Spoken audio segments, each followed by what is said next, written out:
salaamaaleykum mbokki auditeurs Sud FM yi rawatina auditeurs yi waar yi ñu leen di gërëm bu baax a baax si li nga xam ne mooy seen teewaay si seen émission waar wi tey ji nag waar wi mi ngi jublu si affaire li nga xam ni moom mooy napp gi dégg ngeen napp gi temps yi ak jamono yëpp sax nu génn ay weer ngi nii ñu koy mu nekk si au devant de l'actualité li nga xam ne mooy licence de pêche yi ak li nga xam ne tam mooy aar géej gi ak tam li nga xam ne mooy ressource bi nekk si géej gi loolu yëpp nekk loo xam ni muy indi ay coow yu rëy ba waxtaan nag teewagu si maanaam du ma ne waxtaan teewagu si mooy au plus haut niveau boo xam ne dañ ko siy indi ngir fexe ba trouver si solution si li nga xam ni mooy surtout ay affaire licence yi yan pexe moo war tax nu daal di ko joxe duñ jóge si licence bi tam daan ñëw si li nga xam ne rek mooy wàllu tam napp bi nga xam ne dañuy wax napp bu baaxul la maanaam napp boo xam ne dafay yàq géej gi ndax gis nañu géej gi na mu meloon bu njëkk ba léegi melatu ko jën yi kër yi daan dëkkee yooyu nekk na yoo xam ne tëj na am na sax jamono waxoon nañu ay mbirum aire marine protégée yoo xam ni dañuy fexewaat ba jën bi nga xam ne demoon na daal di dellu si waat am ay expérience yoo xam ne defoon nañ ko si mais gis nañ tam loolu daal nekk na loo xam ni rek taxul ba tey ni ñu bëggee woon géej gi mel ko daal di ko mel mu doole itam bateau yi nga xam ni dañuy napp bateau yu jóge bitim réew ak tam loo ci nekk si réew mi gis nañ daal teg nañu benn pression bu métti si jën bi te loolu dafa nekk loo xam ni dafay yàq géej ci maanaam baaxul si jën loolu yëpp nag tey jii si waxtaan wi ñu am suñu ay gën yoo xam ne ñoom la si woon ngir ñu ubbi si waxtaan boo xam ne daan si indi ay leeral ak tam ay pexe yi nga xam ni saafara yu ñu war taxawal ngir daal fexe ba géej gi daal di tanewaat ak itam jën bi ñi nga xam ne dañ see yëngu war si gis tam li nga xam ni moom lañ si yaakaar ñi nga xam ne tam mooy waa jëfandiku yi mën di jën bi di teew ndax mën nu comprendre réew moo xam ni dafa bari ay dex ak ay géej te ba pare jën bi non seulement dafa cher trop mais pour nga am ko sax léegi de wala nga gis jën bu mag bi loolu nekk na loo xam ne problème la parce que li si ëpp quand même ma ngay jëm bitim réew si waxtaan boobu nag tey jii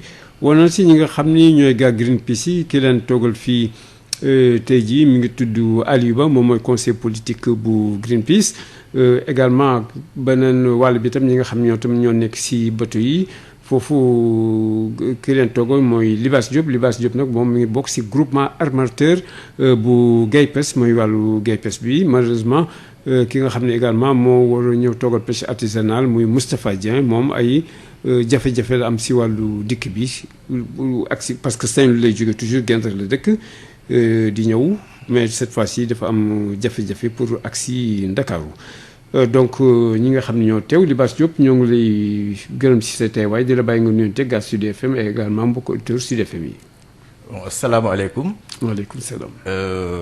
baa ngi jiital yow laay jiital si nuyoo bi. yow mi ñu def honneur invité ñu. aussi di gërëm ñi nga xam ne ñi ngi ñuy seetaan ñi ngi ñuy déglu. muy ñi nga xam ne émission waar bi. ñu koy déglu bari na émission bu ñuy déglu la ndax bu am njëriñ la buy jëm si koom-koomu réew donc di gërëm aussi ñi ma fi yónni ak ñi ma seqal GAIPES ñoom ñëpp voilà Libaas Diop ñu bàyyi la nga nuyoon teg auditeurs Sud FM yi ak également ñi nga xam ni ñoo ñooy askan bi yëpp Aliou Libaas pardon Aliou Ba. maa ngi lay sant di la gërëm ci invitation bi. jërëjëf di remercier Sud FM pour émission bi nga xam ne daf koy def ci waar wi. ba pare di nuyu seen auditeurs yëpp. di ñaan yàlla tiis bu ñu nekk nii muy pandémie bi mu jeex ak jàmm ba ku nekk ci lu mu nekkoon. merci. voilà may fàttaliku Libaas Diop yow léegi maa ngi représenté comme ko. armateur boo xam ne yaa ngi bokk ci groupement armateur bokk ci GAIPES may fàttali ko yow yaa ñëw yaa wutu Fatou Niang Ndiaye bi nga xam ni tey jii moom lañu woon waaye comme ni nga ko waxee moom tamit dafa am également loo xam ne daal moom moo ko teq bon nag nu bi waxtaan wi damay commencer d'abord par Greenpeace bi nga xam ne léegi yaa ngi doon soulever mbir mi nga xam ne mooy mbirum tiis bi muy coronavirus bi comme ni nga ko waxee également ñëpp di ñaan suñu borom bi mu musal nu si te ñi nga xam ne itam laal na leen ñu leen di ñaanal rek suñu borom fexe seen bopp te mu jëli ko fii naka la gën gaaw ndax mbir mi moom métti na trop waaye yàlla baax na dañuy baalu ak ñëpp itam di ñaan suñu borom rek pour mu dindi ko fii tout loolu weesoo Aliou Ba gannaaw bi la ñu présenté ba pare léegi li nga xam ne moom na la bëggoon laaj rek mooy tey jii li nga xam ne mooy coronavirus bi d'abord noo ko gisee ban jàngal ko si am si bi ma accès ak li nga xam ne moom mooy wàllu napp gi est-ce que napp bi na mu xumbe woon wala na mu demoon ba tey jii et cetera ban yëg-yëg ngeen sa am même yéen sax si seen wàllu liggéeykaay est-ce que sentir ngeen ko. waaw maa ngi lay sant ci question bi léegi boo xoolee ñun sunu liggéeyukaay yi maanaam pandémie bi ñëpp la laal secteur yëpp ci àdduna bi maanaam laal na leen parce que dafa doon loo xam ne dafa bees ci àdduna bi gëj na fee am ci at yu 1920 yeeg yooyu noonu léegi ñun sunu liggéey actuellement presque liggéey bi lu ci ëpp en ligne lañ koy defee léegi lu nekk ci wàllu pêche bi nag boo xoolee impacté na leen bu baax parce que pêche boo xoolee li ci ëpp ay échange la ak yooyu boo xoolee ci échange internationaux yi pêche bokk na ci produit halieutique bokk na lu ci ëpp doole léegi su amee gàllankoor côté boobu donc ça veut dire que day am gàllankoor ci pêche bi ci beneen fànn moom mooy pêche artisanale tey boo xoolee moom tamit yi nga xam ne ñoom tamit dañuy contribuer lu bëri ci exportation bi actuellement boo xoolee ba pandémie bi ñëwee dañoo wàññi seen heure liggéey wala seen jour yi ñuy liggéey donc ça veut dire que wàññi na ci seen i am ak seen i lu ñuy napp ak yooyu loolu bon nekkul affaire boo xam ne neex na parce que wàññi koom-koomu dëkk bi ci boppam ci la contribuer donc léegi bon ñu ngi ñaan yàlla mu jeex comme ça ku nekk ci liggéeyam normal. voilà Gaypes yéen ñi nga xam ne ay industriel ngeen également tam di def exportation tout ça li nga xam ni moom mooy coronavirus bi ban impact ni mu impact ci seen liggéey naka la demee noonu. d'accord di jéggalu sax dama waroon nuyu sama naataango.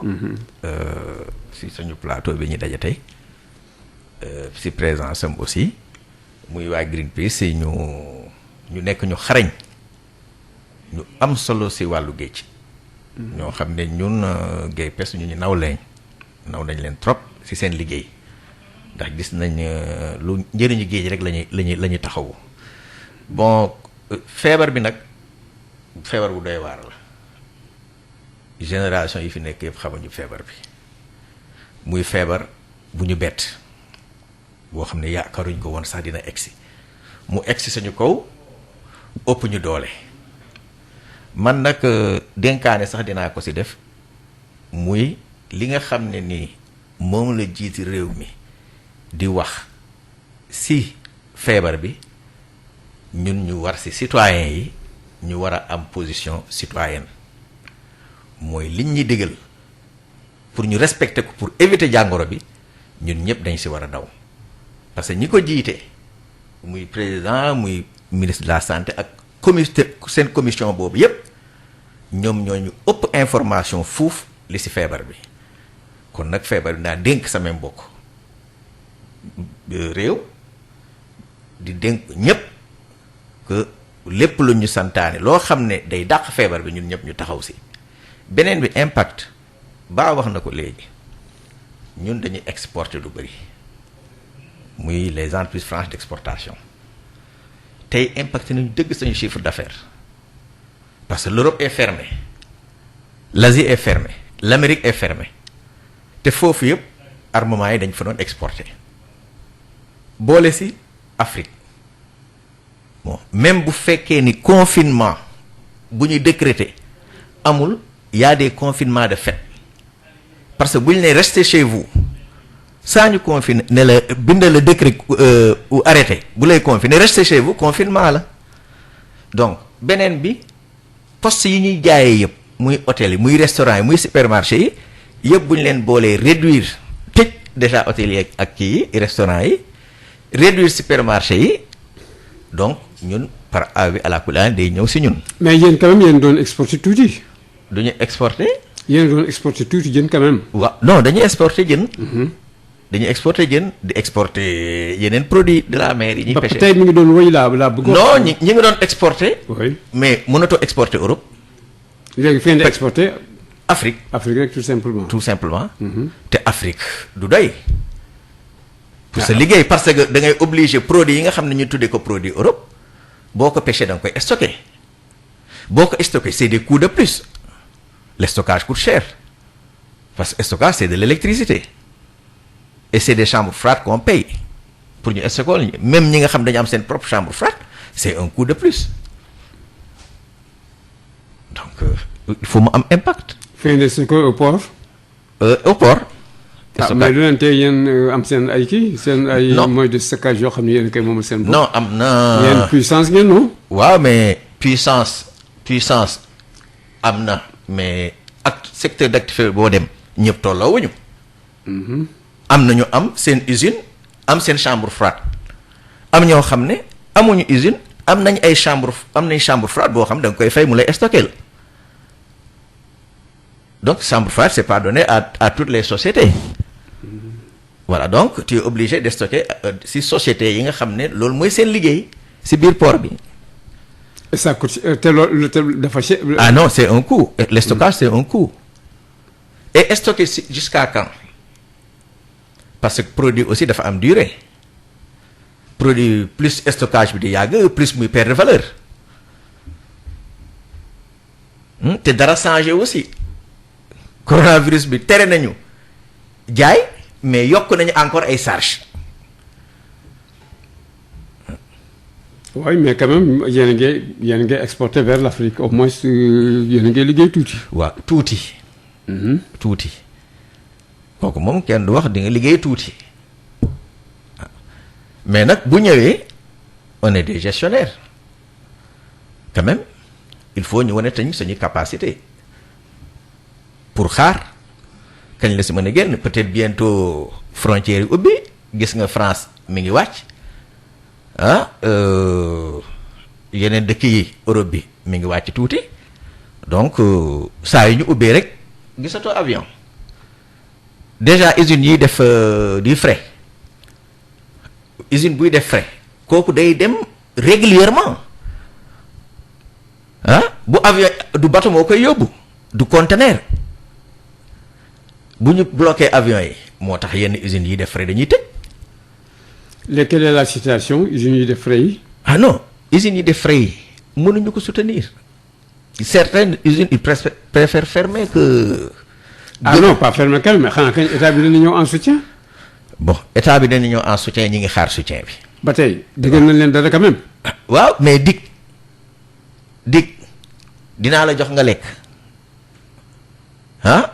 am lekkal.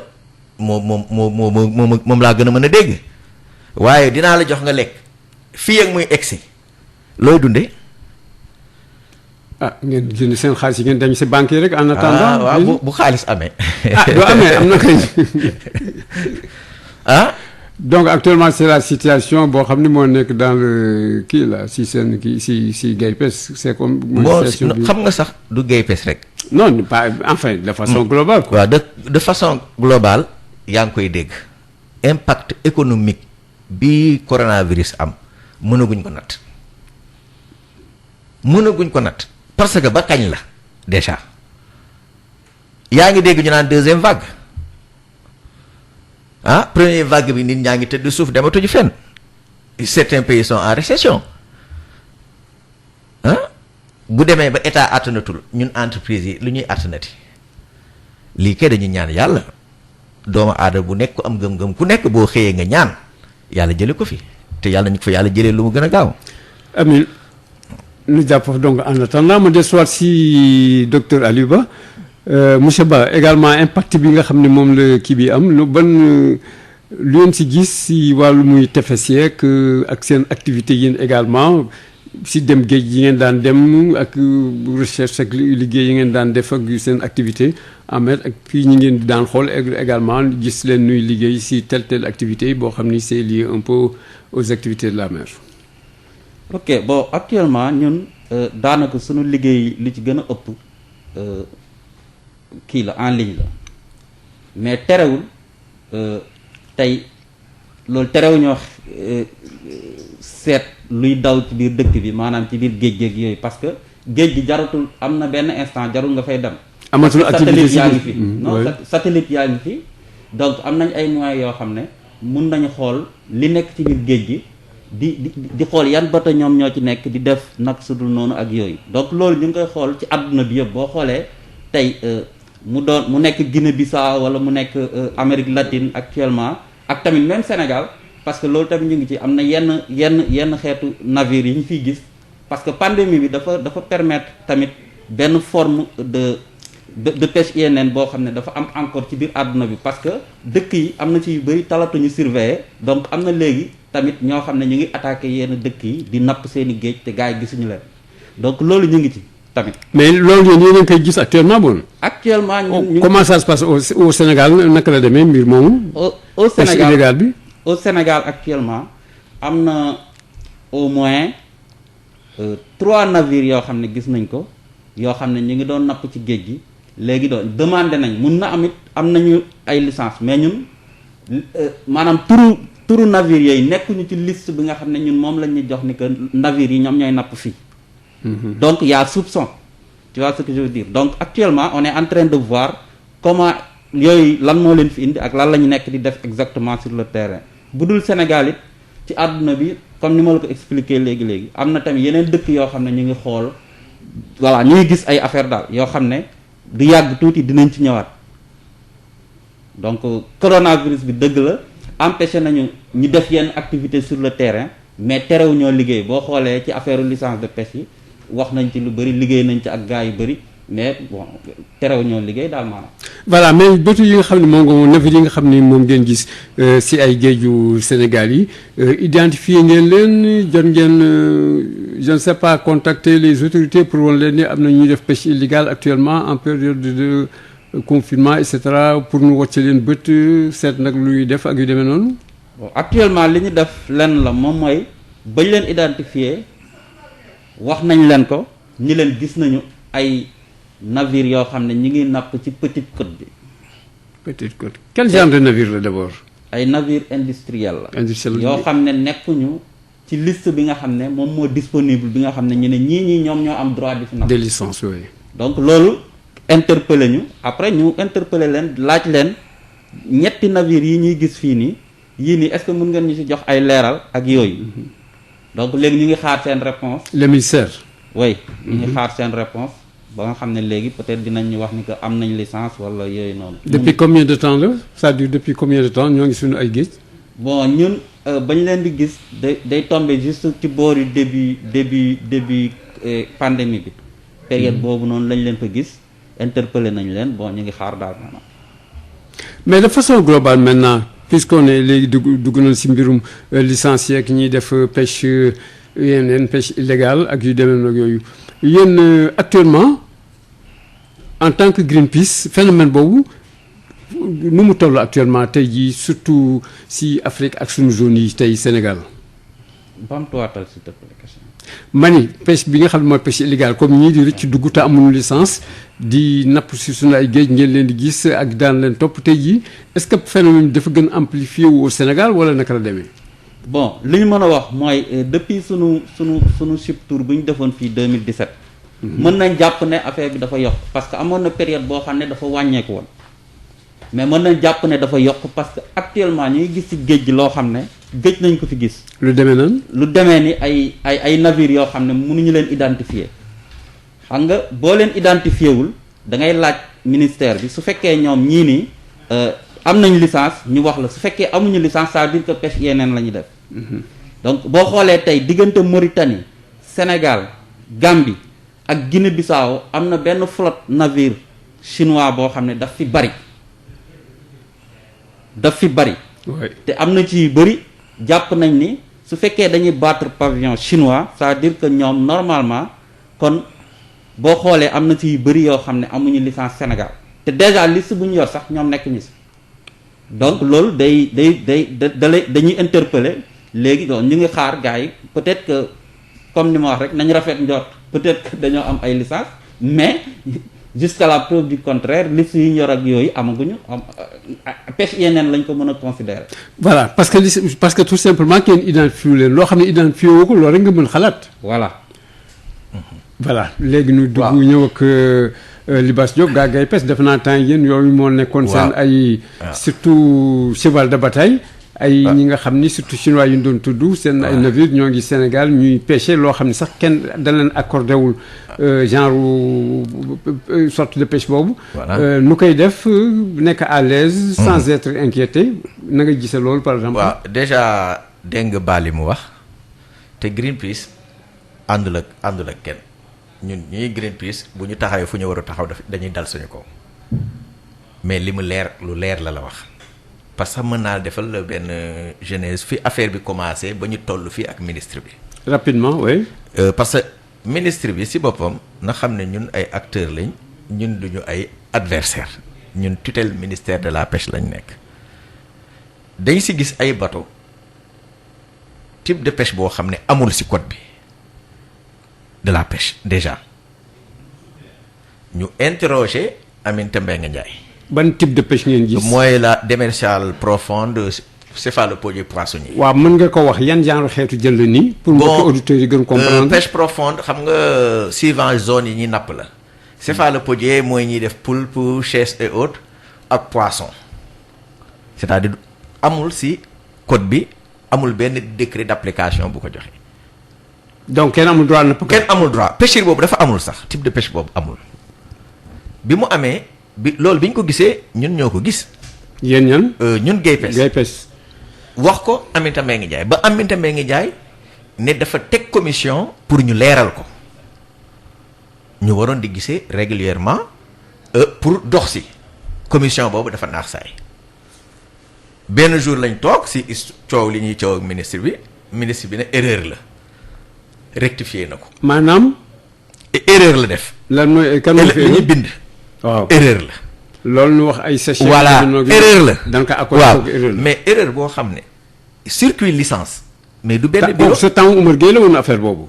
temps Omar Gueye la. waaw moom moo joxe woon ay. moo ko joxe tolloog ay beaucoup de licences. beaucoup de licences parce que quarantaine de licences. si 55 sax. 55 bon d'accord. 55. parce que c'est de 12 86 ba 13 44. 44 ñun bind nañ. pour ñu leeralal ñu ko léegi nan la ñuy nekkee fii ci dëkk bi mënuñu am listing les organisations mënuñu am listing xam nombre de bateaux yi ak yan bateau ñoo fi nekk di napp boo ko laajee duñ la ko jox te ñuy ay acteurs te loolu amul secret parce que licence da ngay tegu ci yoon remplir les conditions ñu jox la licence boo ko remplirul kenn du la ko jox. day mel ni ñu ne service de mine ñaata oto nga immatriculé nga ne mënuma ko joxe. te benn am na benn structure spéciale boo xam ne également moo amee affaire licence yi. moo ko yor. mais licence sax c'est tout un circuit. Il y a l'ANAM, il y a la DPSP, il y a la DPM, il y a le ministère. ñooñu ñëpp dañuy joxe licence. non ñoom ñëpp circuit bi yëpp lay jaar. pour ñu délivrer licence. Okay, oui. C'est-à-dire c'est un circuit. Tu fais une demande nga jaar ci circuit bi. circuit bi c'est pas un service seulement. donc erreur boobu dina ma jaaxal que ñoom ñëpp ñu ànd ci mu nekk benn erreur. te erreur bi yàgg na. yàgg na 2018 la 2018 la. maintenant on a rectifié. nee nañ rectifié nañ. nee nañ rectifié nañ. mais amuñu ci lu leer. voilà. waaw léegi toujours ci. cadre licence yi nga xam ni dañ koy joxe noonu donc yéen toujours yéen ngay. xam nga attribution licence sax dafa am commission consultative d'attribution des licences de pêche boo xam ne ñun dañ ci bokk. kon licence bu ñu attribué armateurs yi dañu am seen représentant ci commission bi kon amul benn licence bu ñu war a réer bu ñu toogee ba ay licence am ñun yëguñu ko bokkuñu ci commission bi teggi nañ yoon même si c'est consultatif. même si c'est consultatif à titre consultatif mais dañu war a consulter ñu joxe suñu avis kon licence boo xam ne bii def nañ ko te consulter wuñ ñu licence illégale la. ministre bi ne démb ministre bi def naa war nga ko dégg démb bi muy wax. Omar Gueye nee na nit rek la. Omar Gueye waaw te neen tam nit dafay def erreur nee na donc erreur la rectifier nañ ko. jeex waaw kon man su ma déggee loolu man seetaanu ma ko démb léegi laay wax ak kenn mu wax ma ko.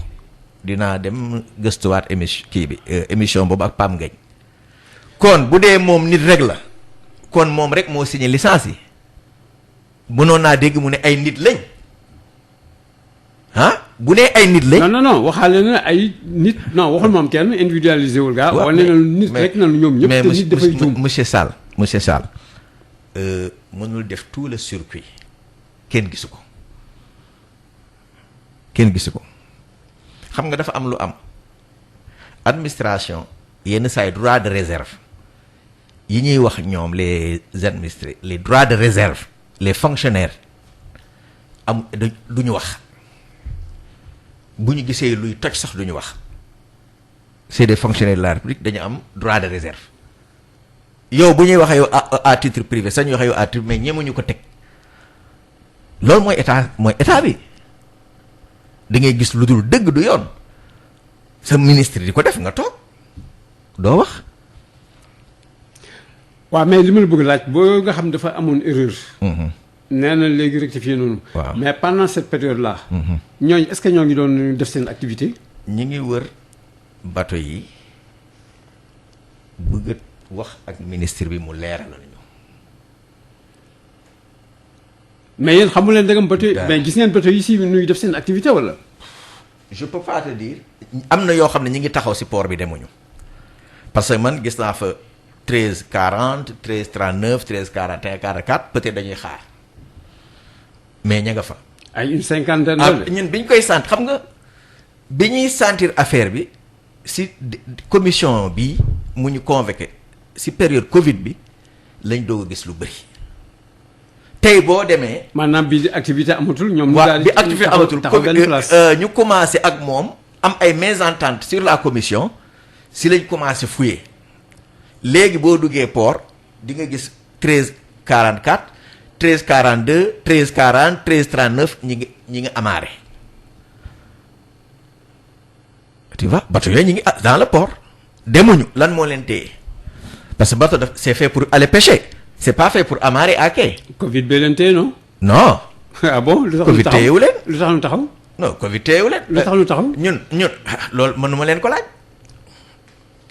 ñun Covid bi mi ngi fi mais ñi ngi dem avec des moyens de bord. yéen a ngi liggéey actuellement. ñi ngi liggéey en activité. ñi ngi liggéey difficilement mais ñi ngi liggéey difficilement.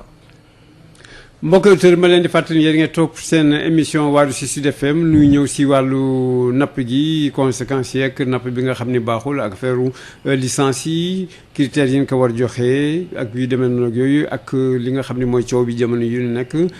bu fekkee bu ngeen si bokk mën ngeen woote 88 628 98 98 du ngeen wootee ngeen joxe seen xalaat wala du fekkee ne am na ay laajte yoo xam ni bu ngeen lu koy jébbal ñi nga xam ne ñoo ngi fii daan leen addu si mbir yooyu léegi damay dellusiwaat si Greenpeace docteur Aliou Ba ma lay laaj bateau yooyu nga xam ni dañ ko doon wax léegi muy ay bateau yoo xam ne neen doon juumoon si espèces yu ñu leen Aliou te war ko napp te yooyu te boobu façon option boobu sax existé wul. loolu yéen est-ce que gis ngeen genre bateau yooyu. waaw xam nga tey jii gis nga comme li la monsieur Sylla wax mooy li ci bëri mu ngi feeñ ci période bi nga xam ne la coow liy jóg. monsieur Diop. monsieur Diop pardon Libas. Libas Diop pardon. boo xoolee tey coow li yëpp ci période boobu la jóg xam nga bateau boo xam ne dañ ko defal licence defal ko numéro boobu nekkatul pêche INN. aux yeux de la loi léegi procédure bu mu jaaree ba am licence procédure boobu noonu fa la problème ba nekk parce que tey commission bu nga xam ne dañ ko waroon a consulter wuñu ko c'est-à-dire que def nañ lu dul yoon maanaam bateau yooyu nga xam ne yëpp dañoo jaar te jaaruñu ci commission nga xam ne benn nit wala benn groupe nit bu ndaw ñoom ñoo ko def loolu noonu dañ ko war a xoolaat yooyu yëpp dañ leen war a càmbaraat te loolu yëpp ñun dinañ ko càmbar tamit. tey pour joxe licence monsieur Diop wax na ko sànq procédure bi fu muy jaar yëpp mais li ci ëpp solo tamit dafa nekk ne CROT centre de recherche océanographique Dakar Thiaroye moom moo war a wax fan nan la ressource bi fu mu toll xam nga balaa ngaa joxe licence da nga war a xool ressource bi nan la toll léegi boo xoolee yow sa flotte ndax mun nañ kaa napp ba mu jeex wala déet su fekkee mënuñu ko napp ba mu jeex li ci des loolu ngay joxe.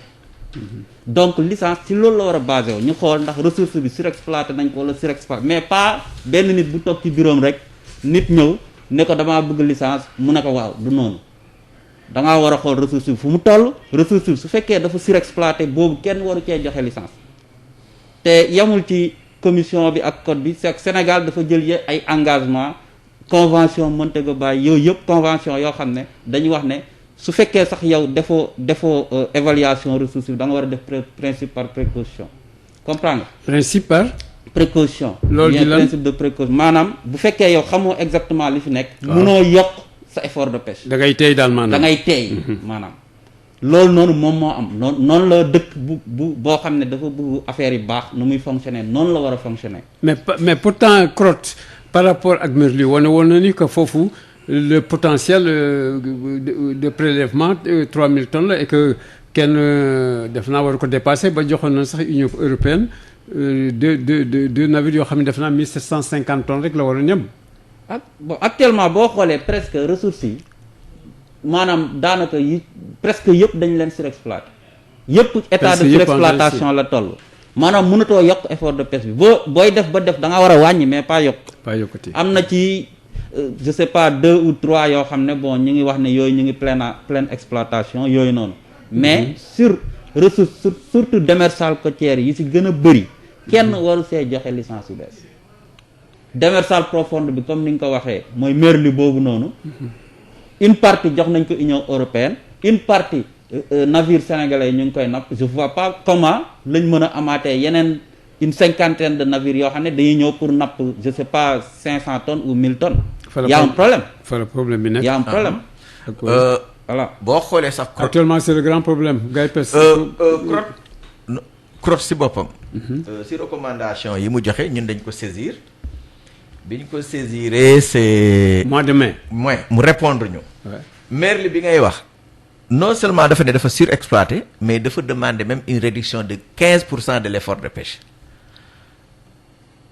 mais kooku noo si mën a joxe licence c'est-à-dire l'attribution des licences comme li Ba wax dafa bëri lu ko wër. donc loolu ministère xamoon na ni que kii bi Merlu bi dafa surexploité. ba pare nag moom mu joxe si quelque 52 licences mais si côté boobu laa la bëgg laaj. mais ministère bi du fekkee ne dafa agir noonu là. mais yéen en tant que GAIPES amu leen ay moyens pour ministère li mu def yéen ngeen attaqué ko wane ni dafa. mais attendez parce que dafa am code quand même. am leen droit attaqué que le ministère au lieu que par exemple muy nekk xëccoo boo xam ne par presse interposée am leen droit attaqué que devant les juridictions pour que moom mu dellu gannaaw si li mu jox parce que tegu ko si yoon. waaw xam nga loo gis. parce que code la. xam nga loo gis code la d'accord mais loo gis ay étapes la ñu ngi dem étape par étape parce que suñu première action c'est la lettre ouverte. au président. Non au ministre même. parce que dañu nekk période Covid. ministère yëpp. mais nag gars yi si période yooyu noonu du naan xumb rek. nañu ko waaw nañu préféré dugal seen ay dossiers de. boo xoolee période dem assemblée jaarale fa yéen. yooyu xam ngeen ko de. waaw léegi bi ñu nekkee si période Covid. mais boo demee si yeneen ministères yi ñi ngi fexe nu ñuy def ba soutenir ñi nga xam ne seen secteur d'activité la nekk muy tourisme muy agriculture muy transport ou autre mais ñun si période boobu la ñuy ñëw di ñu wax ay licence de pêche xooloo sax lan la ñuy dund ah et crotte bi mi ngi fii crotte mi ngi wax mi ngi bind te fooy délivrer licence avis crotte dafa am importance. léegi du fekkee ne avec crotte bi ñoom dana passer outre crotte moom tam amul droit faire quelque chose non on laisse passer. crotte c'est le ministère de l'agriculture et de l'équipement. chargé de la recherche pour. de la recherche. oui oui. donc moom amul un pouvoir coercitif. pour ñu day joxe ay recommandations. day joxe ay recommandations à l'autorité. surtout fa la yem. fa la yem. donc du ko neexee ministère. mën na bañ tenir compte si crotte li muy def. xam nga loo xam ne moomoo ko du suma neexee xam nga li nga bokk du suma neexee li nga moom sax boo amee xel di nga si waxtaan ak koo xam ne am na si xalaat du suma neexee du su ko neexee parce que kon crotte lu mu fiy jëriñ recherche bi lu mu fiy jëriñ bu fekkee day recherche joxe ay recommandations ñu sànni moo bañ a exister moo yem. ah mais même kooku da nga gis ay organes yoo xam ne à caractère juridique wala yu demee noonu comme OFNAC wala leneen wax ji foofu la yem. et puis muy noonu tu n'as pas le dossier est classé kooku bon c'est comme ça que noonu la. bon licence yi ñuy wax ni ñun on a saisi l'OFNAC ba léegi amuñu retour on a saisi l'OFNAC. peut-être ñoo ngi def sa enquête mais man li ma gën a inquiété mooy kii quoi man sax korot laay wax moom bon puisque tama amul pouvoir bon donc léegi affaire boobu lan ngeen di yaakaar ni moom lay arrangé wu. il faut encore attendre parce que ñun biñ ko bindee mu répondre ñu def na ampliation ISRA def na ampliation directeur des pêches maritimes kon ñoom li ñuy def nañ seen liggéey. oui. léegi nag kan moo dese puisque les organes ñoom dafa mel na dañ leen tënk wala ñoom amuñu doole boo xam ne mën na régler un problème léegi daal bon kan moo si des le président. moo si des certes que joxe na ay directives en conseil des ministres. c'est-à-dire quel genre de directive. pour que quand même le ministre revenir avec les acteurs ñu toog xoolaat mbir yi joxe na ko en conseil des ministres bi histoire bi commencé. kenn convoqué wu leen. kenn convoqué wu ñu. yaakaar ngeen kooku dana jur dara. gisaguñ ko ñun balaa ñu ko doon gis ñu ne ñu voilà xam nga lan la GIPES di laaj transparence GIPES laaju la ñun moomuñu géej gi mënuñu laaj lu ñu yoon mayul du ñun ñooy commandé géej gi. transparence bi ngeen wax mooy lan au juste yéen. mooy licence yi. ñu koy délivrer dans les conditions normales. na leer li loi bi wax li code de la pêche wax ñu jaar les procédures yi nga xam ne ni moom la ñu war a jaar pour délivrer une licence am laaju ñu leneen. ñu yem si transparence boobu del soit surtout si Aliou Ba sànq ñoo ngi nekkoon si identification wu li nga xam ne mooy ay yenn bëtu sax yi ngeen commencé léegi gis ak yu demee nag yooyu yenn cas yooyu du amee daa ngeen aviser le ministère wala ni tel et cetera mais est-ce que yaa ngeen di am ay réponses positives par rapport ak ñooñu ngeen di gis ñu nekk si ay activités illégales ba nu mujj leen arrêté nu bàyyi wala yu demee noonu wala dañu continuer seen liggéey mel na dara xewul. frauduleusement. bon actuellement xaar damay dellu ci transparence bi. oui après ma ñëw ci question boobu. dëkk bu normal buy dox dafa war a dooleel recherche am parce que recherche moom moo la mën a wax ñaata moo fi nekk xam nga balaa nga naan naam ne fa maanaam yow balaa ngay joxe licence da nga war a xam ñaata ngay joxe licence. mais CROT. léegi CROT loolu mooy liggéeyam waaye CROT ci boppam. amul yenn doole yi maanaam am na bateau boo xam ne tey dafa war di dem di géej di xool di càmbar affaire yi. bateau boobu yenn saa yi financement am je crois pendant 5 ans 6 ans état bi jox ko xaalisam. donc loolu logistiquement pour ñu lijjanti loolu dafa jafe. beneen fànn mooy CROT. état bi daf ko war a dooleel pour li nga xam ne question yii nii moom mooy tranché mu jeex beneen affaire mooy dëkk yu bari actuellement dafa am benn initiative bu tudd FITI boo xam ne pour transparence la ci wàllu géej comme ITIE comme bi nekk ci affaire énergie loolu structure boobu noonu def Sénégal président du Sénégal bu mu demee woon am na benn année bu 2017 je pense 2015 demoon na Mauritanie mu de engagement ne Sénégal dina bokk ci FITI loolu noonu su ci bokkoon tey mais depuis bu mu ko waxee ak léegi affaire bi demul fenn. Mauritanie si la bokk moom. Mauritanie bokk na FITI Mauritanie boo xoolee actuellement seen doxalinu géej moom moo gën a clair suñu bos actuellement FITI boobu noonu ñu ngi fii di jéem a lijjanti nan la ñuy def ba état concrétiser loolu def comme IT comme boobu noonu ba léegi nii affaire bi demul loolu lii nii suñ ko defoon. day simple comme li monsieur Diop doon wax liste navires yi dañ ko war di publier bu ñuy def ay licence ñu toog waxtaane ko jël décision yi gën a baax nga xam ne kenn du am pouvoir ci géej gi ñëpp a ciy tolloo dañ koy toog ñu waxtaanee ko ba pare léppay leer xam nga tey jaaduwul tey nga mën a xam ñaata oto ñooy daw Sénégal boo demee internet boo bësee boo bësee tey entreprise yi nekk Sénégal yëpp mën nga ko gis te pêche entreprise yi ci lañ bokk navire yi pourquoi mënuñoo xam ñaata navire ñoom ñoo nekk Sénégal. waaw mais yéen a ko toppatoowul. loolu laaj mais comme muy Greenpeace muy yeneen ko kañ war ñu non si dugg. si lii assignation la sommation interpellative la boo xam ne jox nañ ko directeur de surveillance directeur de la pêche maritime DPM. DPM. La direction sommation interpellative le 14 mai. lu ñu koy demander la liste de tous les navires battant pavillon sénégalais avec les dates d'entrée dans le pavillon demander ko liste de toutes les licences avec les options de pêche octroyées 2018 2019 2020 les dates de signature de ces différentes licences loolu yëpp laaj nañ ko sommation interpellative waaye li si nekk son directeur a refusé de prendre. il a refusé wala affaire bi dafa accepté. non dem nañ sommation interpellative. dem na si direction bi. ki ko recevoir nee na son directeur a refusé de prendre. ah bon jëlu kii bi waaw jëlu ko mais dama ko wax fii léegi boo demee service des mines léegi ñu jox la ñaata oto mooy daw Sénégal. moo immatriculé au Sénégal boo demee direction statistique. dinañ la jox toutes les entreprises c'est-à-dire nombre de bateaux yi nekk Sénégal di fi pêcher ak licence yi du secret. yéen ñaata nombre de bateaux ngeen am yéen di kan moo nekk en activité yoo xam ne si GAIPES la bokk.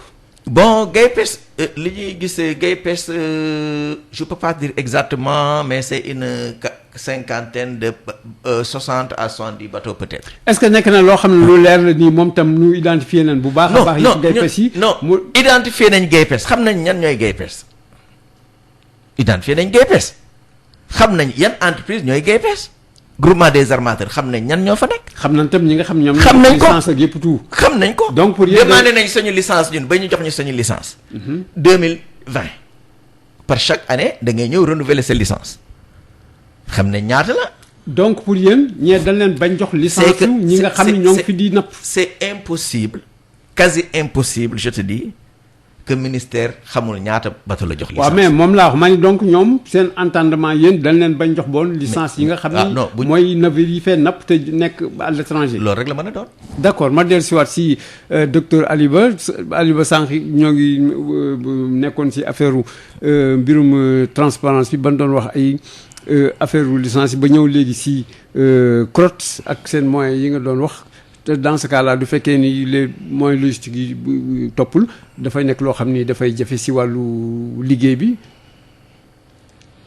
loolu day jafe xam nga géej maanaam liggéeyu géej dafa laaj ay moyens humains ak moyens matériels actuellement boo xoolee tey centre de recherche bu toll ni Sénégal boo xam ne ñu ngi am presque 700 kilomètres de côte muy am environ 10 chercheurs ba pare. nekk structure boo xam ne pour mu jot ay financement am dafay métti loolu nga xam ne yaa am problème tey jii boo demee ci yeneen dëkk yi tey muy Maroc da nga fay fekk institut boo xam ne pour loolu kese la nga dem Mauritanie nga fekk fa tamit institut boo xam ne pour loolu dëkk yi maanaam dëkk yi surveillance mer yi ak yu demee noonu loolu lay def ak càmbar ba pare am batoom wala ay bateau yoo xam ne dañuy dem chaque instant dem ne la merlu bi nangami tonne la comme ñun ñu ngi napp nangami tonne mun nañoo jaay nangam wala ñu ne ren mënuñoo joxe wala yooyu noonu mais Sénégal boo xoolee recherche bi amu fi yenn doole yi dañ ko war a dooleel ba nga xam ne tey day jël décision yoo xam ne dina mën a aider décideurs yi pour ñu mën a jël décision yi gën a baax du yoon tey Sénégal ak ni mu toll ak ni mu nekkee dëkku napp ba pare recherche bi àndul ak doole boobu noonu y a un problème beneen affaire mooy ci wàllu transparence bi tey Sénégal lan moo ko teree bokk ci FIT yi parce que tey ITIE ba mu ñëwee yàggul affaire exploitation minière yi ak énergie pétrole yeeg yooyu boobu mettre nañ ko en place ba élire ku fa nekk pourquoi ba nommer ku fa nekk pardon lan moo tax FIT bi moom mënul avancer waaw mais xëy na je ne sais pas parce que pétrole bi gaz bi tam bi nga koy wax gis nga ardeur bi ak force énergie bi si gaañ tam àndaloon peut-être tam du côté de la pêche c'est un peu mou ah parce que énergie bi gis nga pétrole bi li si ànd mën na wax même tout le peuple d'ailleurs moom ñoo yëkkati seen loxo daal di wax yéen ko bon la pêche tam du fekkee tam ña fa nekk xëy na dañu waroon yëngalewuñ ko mais on laisse passer. pourtant li ngay gis ni demande yi chaque instant ñu ngi koy def chaque instant boo xam ne dañuy interpeller l'État sur ces questions là dañuy wax ne dafa war a am transparence comme président jëloon na engagement actuellement service administratif dañu war a yeggali loolu noonu mettre en œuvre li président jëloon engagement am pour loolu ñu tegee ko boor nga xam ne coow yii dootul amati xam nga yii sax yii day tardel dëkk ay dëkk boo xam ne tey ñu naan xamuñu ñaata navire moo nekk ci géej géej xamuñu lii ak ay scandale bi dafa am yooyu day tardel liggéey ñun actuellement feneen lañ waroon toll tey dëkk yi maanaam sànq yaa ngi doon wax affaire AMP par exemple tey dëkk yi ñu ngi dajaloo Nations Unies pour mettre en place benn traité international sur les océans traité boobu noonu ñu ngi ci bëgg a dugal ñu mettre en place 30% de AMP ci biir géej gi loolu noonu mu ngi nekk maanaam loolu mu ngi lay wan ni dëkk yi dépassé nañ ay gestion bii nii ñu ngi ci nan la ñuy def ba protéger zone yi nga xam ne dañoo vulnérable ak yooyu. pêcheries yi. voilà maanaam ñun war nañoo dépasser fii daal loolu laa bëgg oui, je vois, globalement heureusement sax Sénégal bokk na léegi ci initiative boobu noonu bon ñu ngi koy saluer ci boor boobu noonu mais war nañu gën a góorgóorlu ci côté bi nga xam ne moom mooy gestion bi nga xam ne moom la ñuy def suñu géej gi actuellement. mais man côté boobu nga wax indi léegi la AMP mais pourtant amoon na ay expérience yoo xam ni depuis 10 ans waxoon nañ ko fii avec même benn ONG hollandaise bu fi nekkoon fii di dimbale et puis am na yu ñu tàmbale woon si côté Bambouk ak yu demee noonu mais résultat actuellement.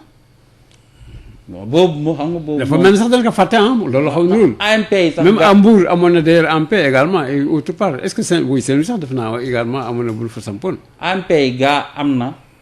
ay AMP yoo xam ne mettre nañ leen en place ci côte bi Saint-Louis Kayar Mbour Joal Sangomar je pense ak Abéné am na daal yoo xam ne mettre nañ leen en place mais objectif bi dafa nekk 10% zone côtière mooy convention d'Aichi bi mais boobu ba léegi des nañ ko atteindre te xam nga AMP tamit dafa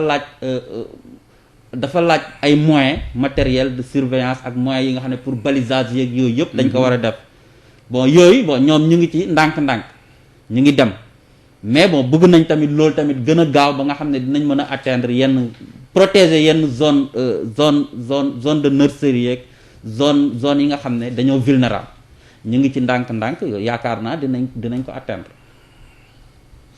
voilà Libaas ma dellu soit toujours yéen. ministère tam dafa naa am na ay xeer yoo xam ne sax ne la naka de. ndax ñoom tam ñoo ngi woon seen côté yéen daal da ngeen mel ne activité moom maritime yéen rek yéen a ko war moom. keneen waru si dugg ak yu demee noonu te faites attention sax d'ailleurs. sànni xeer sax man dama ko xamoon si ay xale yu ndaw yu xamul dara. non waxee la rek c'est-à-dire. ñi sànni xeer si carrément danañ bëggoon ne que yéen. ressource bi sax pression bi ngeen si teg. dafa metti trop. te ba pare encore yéen a ngi bëgg taxaw fii. di wax ni yéen géej gi yéen a ko moom je veux pas revenir si affaire terme monopole ak yu demee noonu. yaa ngi doog a ñëw sax. ah bon. ayu bokk yaa ngi doog a ñëw. li nga wax sax noonu lañ koy tuddee sànni xeer noonu lañ koy tuddee ñun dañuy taxawaay responsable si géej taxawuñu taxawaayu leneen lu dul taxawaay responsable pour pratiquer benn pêche bu durable boo xoolee ñun on a parlé de technique ñun waxu ay problème crypto personnel parce que ñi ngi ñëw di attaquer ay nit. kii dafa attaquer Sayer da nga yaakaar yaa moom géej gi. Sayer tel entreprise Sayer du GPES Sayer moomul GPES dans toute association il y a un président il y a des vice-présidents il y a des trésoriers et autres il est armateur comme nous dégg nga lu dul yoon dañuy taxaw ne leen lii gisuñu wuñ ko noonu te ñun bu ñu toogee ba suñu tutelle mënuñu juboo il faut ñu xoolaat ko parce que ñoo bokk secteur mooy ministre de la pêche ñun politique am moom ñun ñoo koy concrétiser moom ministre bi amul bateau. ministre bi amul bateau. dafa la wóor. non amul bato. waaw du nekk en période corona gars yi bëgg tuuti xaalis yi tam. mu wut xaalis bu dem uti bato du leen bàyyi nu indi bato yi comme ça Sénégal gañe si nu mën am. kon mi ngi wàcc yoon. ah waaw mais nag activité may ko ma am bato. mënoo nekk ministre ba pare bëgg a nekk armateur. ah bon. dégg nga ñun waxuñu technique lañu wax ñun waxuñu dañu monopoliser géej gi. ils ont parlé de pêche démersale côtière mais pêche démersale côtière depuis 2006 dañuy gelé licence yi te ñun dañ koy pêcher dañ fa am ay bateau mais dañuy gelé licence yi. yéen dañ leen jox licence. non dañu am ñun am nañ ay licence depuis. donc ça fait 15 ans yéen a ngi pêché. non man entreprise bi ma nekk 74 lañ ko créé. man 35 ans laa fa def 85 laa fa ñëw boobu parce que ñu ngi seen licence bi ñu demee ba 2006 ñu gelé licence yi parce que dañ ko surexploité dañ ne benn bateau dootu fa pêche dootuñu ko jox licence mais suñu defee loolu ñëw si pirogue yi ne pirogue yi amatu leen droit immatriculer yeneen pirogue amatu leen droit beneen pirogue mais boo defee loolu nan ngay mënee ne dama tëj fii amatu fi c'est surexploité ba pare ngay joxewaat licence. ah mais du fekkee nan soxla xaalis nag état la nag. ah état bu soxlaa xaalis day def lu ko neex. pas def lu ko neex. waaye mën na am na foo xam ne mën na gëmm tuuti xëcc rek. ndax non état bu gëmmee danger la. ah waaw mais yooyu moo am di. état buy gëmm di dem. danger weesuwul loolu. waaw mais Sénégal. Sénégal 92 yow defoon. loolu nag moo fi war a dañ. waaw moo ngeen bàyyi ba léegi jox ma foor dañ. ah si non attends lu tax ma non bàyyiwuñ ba boobu de. waaw mani Khoureyssi bi mu fi nekkee ak les bateauristes mais dañ ko xeex. après que c'est passé les bateauristes ñoo ngeen napp. non déedéet loolu jeex na. kañ nga ko dindi en 2014 xaw ma. du dellusiwaatoon na. déedéet Macky Sall président Macky Sall bi mu ñëwee xam li si nekk moom si boppam moo arrêté lépp ñu recevoir ko Kayar la pêche industrielle la pêche artisanale mu arrêté toutes les licences. moom si boppam ne lii mënul nekk. bien que recevoir kay. ba ñëpp applaudir ko. waaw kooku kañ la woon en période électorale. non après. si période électorale la woon. waaw non du période. après si Kayar ba mu fa ñëwee yéen sax yeneen financé sax manifestation bi non. waaw mais c'est normal. ah voilà parce que boobu ñi ngi bëgg a rey. waaw du mi ngi noonu. dañuy xeex xam nga monsieur Sall. oui acteur lañ. Abdou Diouf fi la ñu bàyyi. Abdoulaye Wade fi la ñu bàyyi. Macky ñu ngi koy ñaanal mu jeexal mandaam bu baax am si ndam bu bëri dem bàyyi ñu fi ñeneen ñoo fekk ñu fi. waaw loolu c'est vrai mais il y a un problème boo xam ne en tant qu'une organisation boo xam ne professionnelle la surtout nekk si pêche bi dañ war chercher des solutions. au lieu que ngeen ñu toog président bu ñëw def lu ko. on n'arrête pas de chercher des solutions. vous ne trouvez pas. te aujourd'hui lettre bi ñu jox ouverte bi ñu jox président mais jox nañ ko ay solutions. parce que dafa bëri loo xam ne gis nga commission consultative boobu dafa war a dañ. ñu remplacer ak ban commission. boo xam ne day délibéré. et il est temps même. que états généraux de la pêche ñu def ko. waaw ma ñëw ko moom yàgg na def yooyu ma ñëw si laaj docteur Aliou Ba xam Aliou Ba yow yaay conseiller politique Greenpeace dama lay laaj léegi mi ngi wax lu am solo di commission consultative boobu dafa war dañ maanaam am ay pouvoir de décision. si ay pays yi ngeen xam ne puisque yéen da ngeen dem pays yi ngeen xam est-ce que gis ngeen commission yi Mauritanie et cetera ñu jox leen pouvoir boo xam ni ñoom ñooy xool saytu du fekkee ni lii nekk na en règle ñu joxe décision. li ci gën a bëri dëkk yi ci gën a bëri ci wàllu géej ak napp seeni chercheur la ñuy déglu maanaam chercheur bi lu mu leen wax moom la ñuy déglu du tere nag mu am ay. consultation mais maanaam suy am ay coefficient bu ci gën a ngande ci chercheurs yi lay jóge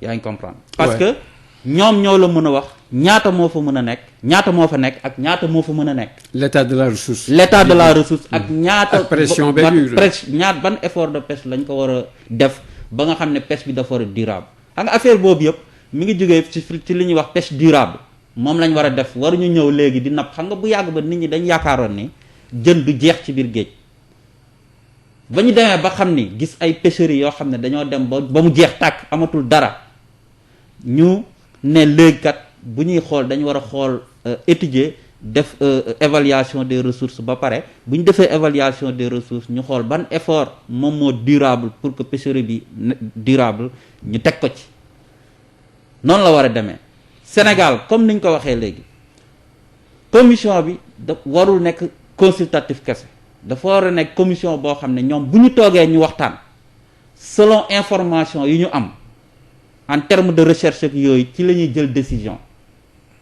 loolu la ñu war a def mais pas commission boo xam ne day ñëw wax xalaatam après yow nga dem toog nga def lu la neex dernier mot bi warul nekk ci ministre bi ñële ñoo war a délibérer ñu wax ko lii nii baax na ci ñun ci géej gi wala baaxul ci géej gi parce que boo xoolee li ci ëpp solo moom mooy décision bu ñuy jël foofu noonu pour sénégalais yépp la nekkul pour benn nit wala pour benn groupe nit ñoom li war a génn foofu dafa war a nekk loo xam ne moom moo gën ci Sénégal benn nit warut a jël décision boobu noonu dañ ko war a waxtaanee. ñu génnee ci loo xam ne moom moo gën ci nit ñi ñu jox ñu def loolu. loolu la. mais pour dellu soir si question bi fii gis nga si au niveau de la sous-région par exemple wala même ailleurs ay yoo xam ne commission yoo xam ne ñoom ñooy décider avec la recherche et puis bon le ministère ànd si loolu parce que avis bi ñu joxee c'est un avis technique mënuñu def leneen. moom laa la wax wala toujours c'est le ministère. non non si ban ministre bi du joxe ban exemple ngay joxe. si ban exemple ngay joxe. commission bi laa wax xam nga fii suñu commission dañ ni. waaw ñoom kii consultatif nañu am. waaw. voilà léegi nag dañ ni est-ce que dans la sous-région ou bien un peu partout am na commission yoo xam ni ñoom duñu jëlee décision jeex na tàkk le ministre dafay obligé topp leen si décision boobu parce que le ministre il est représenté conseil technique am ma nga fa sans compter maanaam les autres démembrements du ministère ak les organisations professionnelles et autres bon voilà loolu laa doon laajte est-ce que am na ñoo xam ne gis ngeen leen ñuy defee noonu. non commission boo xoolee am na ci comme Sénégal ni commission yooyu noonu am dafa xaw a mel ni lu spécifique ci Sénégal mais dëkk yi yu ci gën a bari comme boo xoolee même dëkku Europe yeeg yooyu noonu dañuy calculer ñu ne nangam moo nekk ci géej gi ñu jël ko am na ci ñoo xam ne dañuy def seeni quota c'est pas obligatoirement commission lay doon wala yooyu noonu day nekk recherche bi dalay wax nangam moom moo fi nekk nangam boobu nga jël ko séddale ko ci diggante ñi nga xam ne ñoom ñooy napp ci biir dëkk bi. jeex na moom amul mooy leneen ay quota du am leneen. da ngay jël quota yi am na ay quota non transférable am na ay quota individuel transférable ci dëkk yi yoo xam ne par exemple dañuy jël ñu ne voilà yaboy bi 10 kilos la 10 tonnes moo fi nekk. 10 tonnes bi ñu ne voilà ñaata seen tournante ñoo fi nekk ñu séddale leen ko par exemple ci coopérative yi ñu ne voilà coopérative bi moo nekk Joal dañ koy jox 6 tonnes yi 6 tonnes yi nii moom mu xool nan la koy séddalee diggante. ay nappkatam ku napp bu nappee 6 tonnes yi bu jeexee dañuy arrêté te information boobu mi ngi jóge ci yeneen dëkk yi par exemple su ma joxee France ay Ifremer ñoom ñoo lay wax ne lii nii moom moo fi nekk pas ay commission ay kii ñoo ndaw c'est-à-dire recherche bi moom moo lay wax lii moo fi nekk loolu noonu nga jël ko nga def ci li nga xam ne moom moo war a am mais pas ay voilà ay ministre bi après moom mooy def lii wala voilà dernier mot beeg yooyu noonu Idriss Diop ma fàttali yow yaa fi toggal voilà GAIPES. Libaas Diop yaa ngi bokk si groupe armateurs yi yéen yaakaaru leen est-ce que yéen tey jii GAIPES war ngeen ko gën xoolaat seen bopp en termes d'organisation de professionnalisation ak leneen yoo xam ne par exemple même du point de vue technique ak yeneen war ngeen mën a am sans même référer sur ministère ngeen mën am ay yenn données parce que tout simplement dafa nekk loo xam ni. da ngeen ko maanaam professionnaliser ba ngeen xam ne lii état di xam sax yéen également puisque c'est votre domaine kenn du leen si jiitu. waaw damay compléter sax un peu bas cette commission dama ne la de commission délibérante et bloquante sax la war a nekk cette commission bi ils ont appelé commission consultative beneen bi dafa am suñu cër ñun acteur état bi am cëram parce que ñun dañuy fay ay licences annuellement di ay sociétés légalement constitué di fay ay impôts di fay ay taxes di fay lépp. mais quand même au moins xam ngeen totalu impôt bi ngeen di fay GAIPES. ah si état bi c'est à peu près combien la. non mënuma la wax ñëpp. non total dina génn parce que xam nga. ñi pas de façon parcellaire mais total bi ñaata lay doon. non mënuma la jox exactement GAIPES ñaata la si impôt. FT2 xam nga ñaata ñuy fay si impôt ñoom. FT2 kay ministre bi moo ko joxeel. moo ko joxeel nga wax.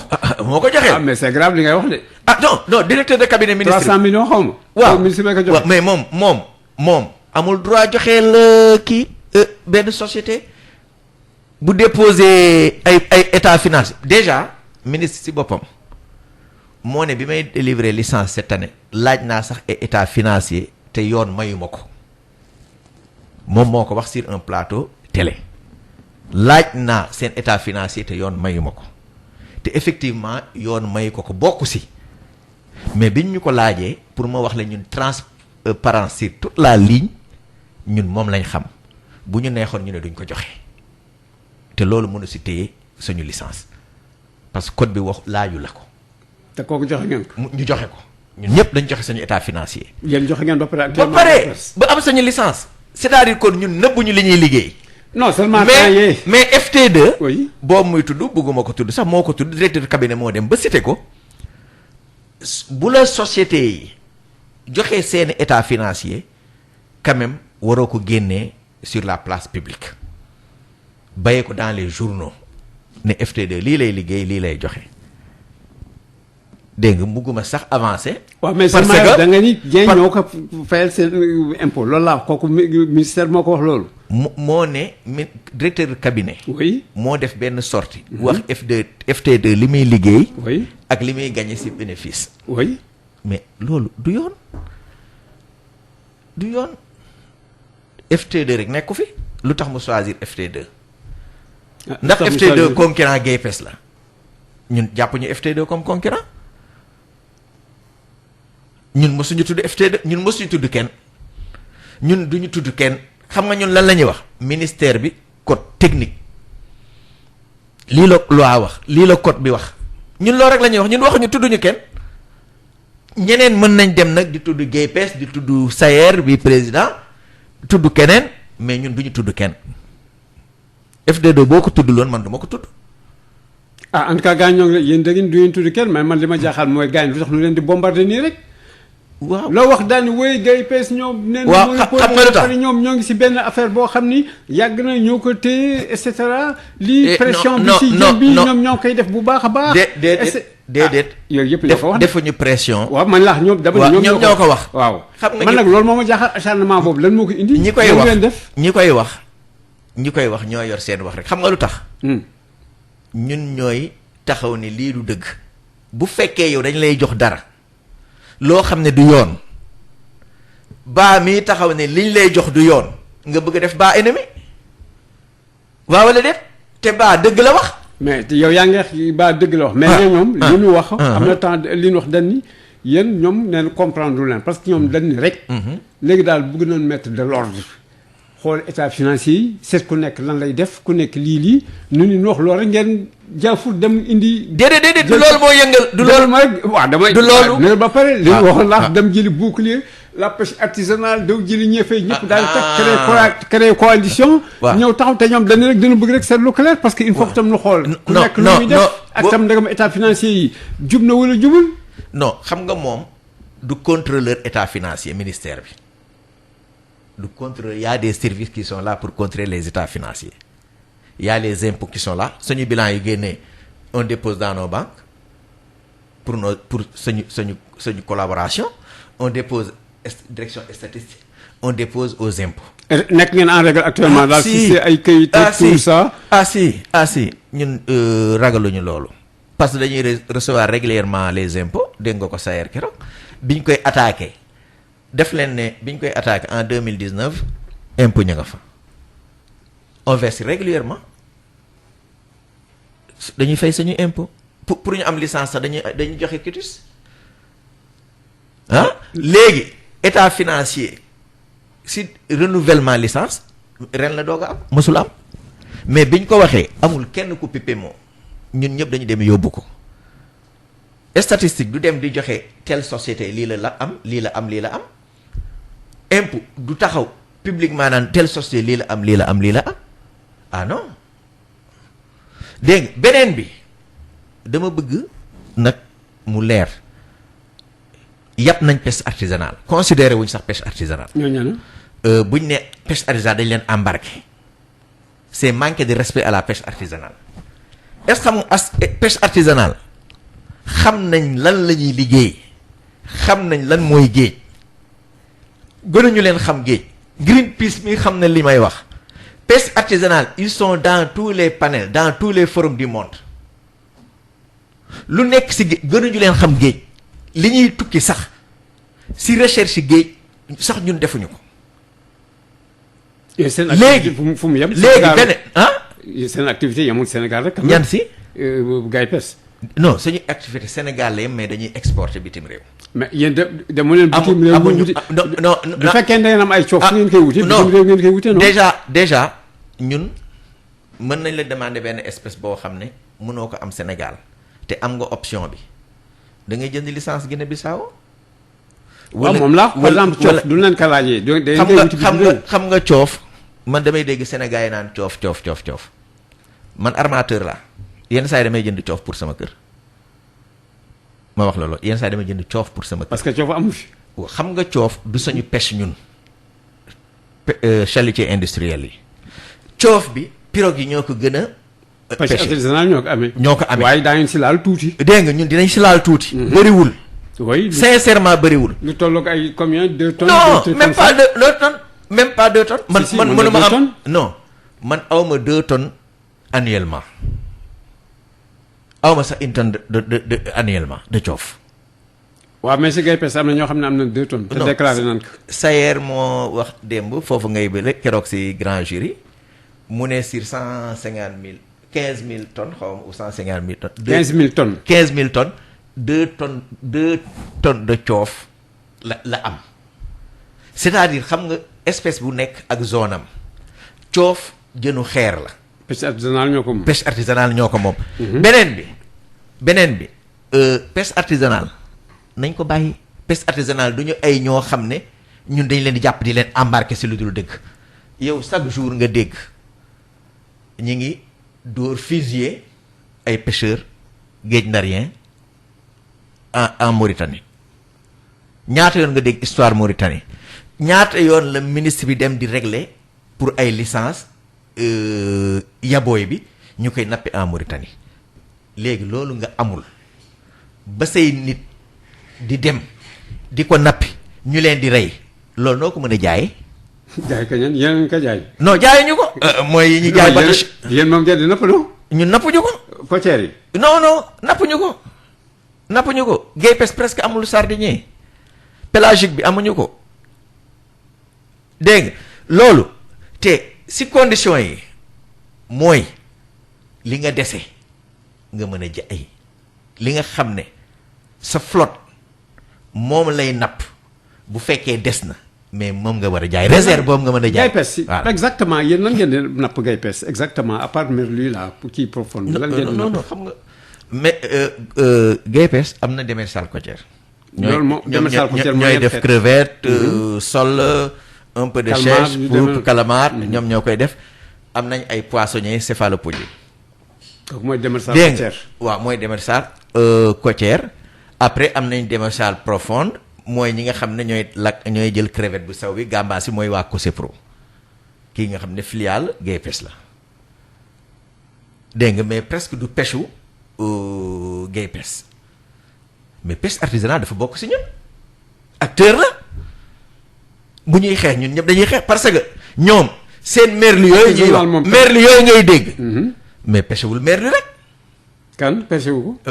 chinois yi li ñuy wax seen option yooyu pêché wul loolu rek li ñuy indi kenn mën la ko wax te mi ngi fii aux yeux de tout le monde. waaw mais chinois yi ñoom kayit bi ñu leen jox ñoom loolu lañ leen wax ñu pêché ko.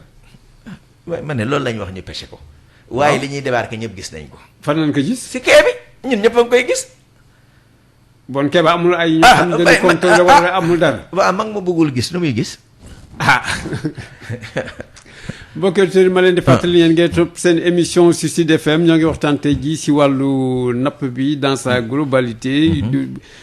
également comme fond discussion nu indi wàllu si affaire yi nga xam ni moo doon am jamono yi si wàllu napp gi di leen fàttali du ngeen bëggee bokk man ngeen woote 88 628 98 98 ñaari yoon la ngeen joxe seen xalaat si mbir mi. ma dellusiwaat si docteur Ba Greenpeace docteur si affaire napp gi ak ay licences yi ak yi si loxos yooyu yëpp tout ça ak li ñu wane du fekkee dafa gën tar mën na sax tuuti yàqal li nga xam ni mooy réew moomu li ñuy dundee gis nañu ñoo ngi wax ci chinois yi def naa sax turc itam également. turc dugg nañ. waaw ñoo ngi doon dugg si licence yu bees yi ñu doon wax mais également am na ñoo xam ne tam docteur ñoo ngi fi yàgg te yéen temps yee sax defoon ngeen si sorti si wàllu sécurité alimentaire muy ñi nga xam ni ñoo ngi fi nekk di def naka mu leen neexee muy coréens yi am nañ fi ay usines te li nga xam ne moo gën sensible si wàllu lekk moom na leen jox te loolu. lu tolloog duñu jëlee xaw ma juróom benn kilo wala yu demee noonu pour am benn kilo farine kooku ça pose beaucoup de problèmes mais affaire bi mi ngi wéy ba tey di dem. effectivement ñu dafa mel na ñun suñu réew yi dafa bëri jën ñàkk ko sax gaa dafa mel dafa bëri jën ba nga xam ne ku nekk lu la neex def mais léegi le grand problème c'est que jën bi dafay gën di cher ndax doo daan xool kees yaa booy di jar ay 500 francs léegi ma nga ba 25 000 francs. waaw effectivement li nga wax dëgg la coow li bëri na moom mooy ci pêcherie bi ñuy woowee petit pélagique yi mooy yi nga xam ne moom la ñu woowee yaboy yeeg yaboy mërëg beeg yaboy tas bi ak bonga bi ci boobu noonu boo xoolee politique pêche bu Sénégal daf ci am benn contradiction boo xoolee Sénégal chaque année day topp ci ginnaaw Mauritanie pour am ay licence de pêche pour suñu mbokk Guet Ndarien yi dañuy wax ni que suñu géej gi amatul jën bu doy léegi il faut ñu dem Mauritanie bien vrai que ñooñu yàgg nañ di nappee Mauritanie mais tey bu Sénégal amoon jën bu doy bu coow amee duñu demati duñ topp ci ginnaaw Mauritanie pour dem di fa uti ay licence donc c'est-à-dire que tey su fekkee ñu ngi topp ci ginnaaw Mauritanie pour am ay licence c'est-à-dire que ñun suñuy jën dafa manqué léegi jën boobu ñu jël jën bi tijji fii Sénégal ay usines yoo xam ne ñu ngi leen di woowee ay usines de farine de poisson yoo xam ne dañuy jël jën bi soppali ko mu doon farine de poisson ba pare di ko exporter pour di dundal ay muus maanaam ay mala oui. ci yeneeni dëkk fekk jën boobu déjà doyul sax sénégalais yow yaa ngi koy wax sànq nga ne jën bi kees bi mu nga daan jar téeméer léegi dem na ba 22000 boo gisee jën boobu di manqué utilisation bu ñu koy utiliser moom moo tegwul ci yoon jën waruñu ko jël ci gémmiñu sénégalais di ko dugal ci gémmiñu muus wala gémmiñu yeneen mala maanaam globalement rafetul te boo xoolee ci ni dëkk bi di doxee sax njëgu jën bi di yokk tey loolu waratuñ ko def Sénégal xaw ma kan moo xalaat ne farine de poisson baax na ci Sénégal ñu ñëw def ko mais kooku ma ngi lor sénégalais petit pélagique yi boo xoolee rapport bi monsieur Diop yor ni boo xoolee dañ ci bind surexploité ba mu surexploité sax du tey dafa yàgg tey jën bi non seulement wàññeeku na mais taay yi boo xoolee yabo yi nga daan gis bu yàgg ba ak léegi yi ngay gis bokkatul yii dañoo ndaw tey jii loolu noonu ñu indi fii usine de farine de poisson yi nga xam ne li ñuy jël ci jën dafa bari maanaam 5 kilos en moyenne de poisson pour produire 1 kilo de farine nga xool loolu li ñuy jël ci jën ñi doon transformer di defar yaboy mënatuñ ko parce que jën bi dafa cher boo xoolee buy jar ay 22000 ak yooyu yaa am problème dootuñ ko mën a def tey sénégalais bi nga xam ne tey ci yaboy boobu la yaakaaroon pour dund tey mënatu kaa gis. ak ñi ci daan liggéey kañ ak ñi ci daan liggéey transformatrice. femme transformatrice yi sonn nañ nit yi ko daan jot mënatuñ see jot tey ji boo xoolee tey bu fekkee am nga ay mbokk ay zones yi gën a sori yi nga dugg ci biir Matam ak Tamba ak yooyu nga xool lan lañ lay wax jën bi presque gisatuñ ko. ak Tamba wala buñ ko jotee day cher. loolu moo nekkul yoon waruñu jël jën bi pour sénégalais yi di ko jël di ko defar di ko yóbbu Europe pour di ci dundal ay mala.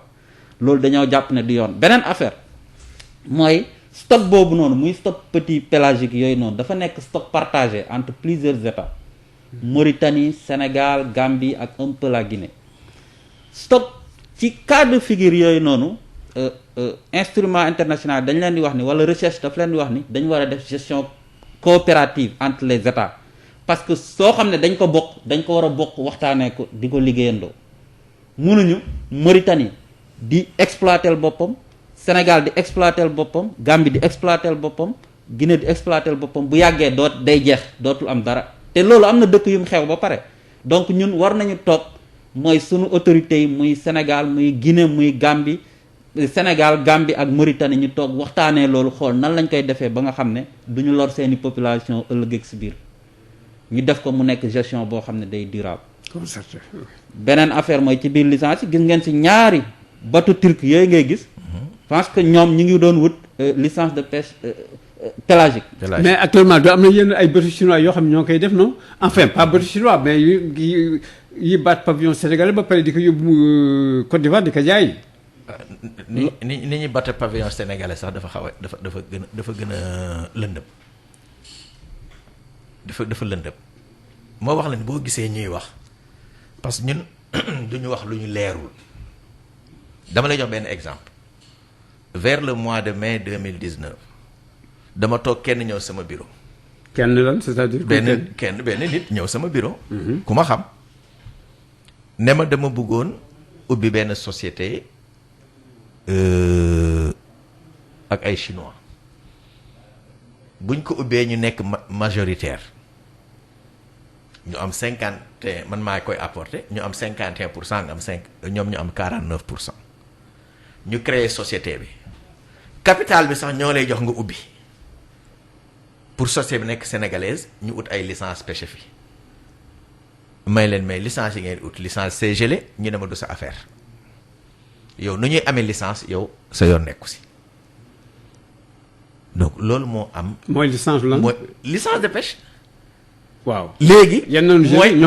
mooy société chinoise yi nga gis ñuy installé noonu la ñuy installé moo tax.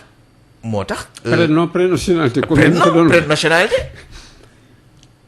dégg nga loolu man waxuma la luñ ma nettali man moom lu ma dund man. ñoom licence bi si ban espèce nañ ko doon bëgg. les pélagiques laaj ma ko sax.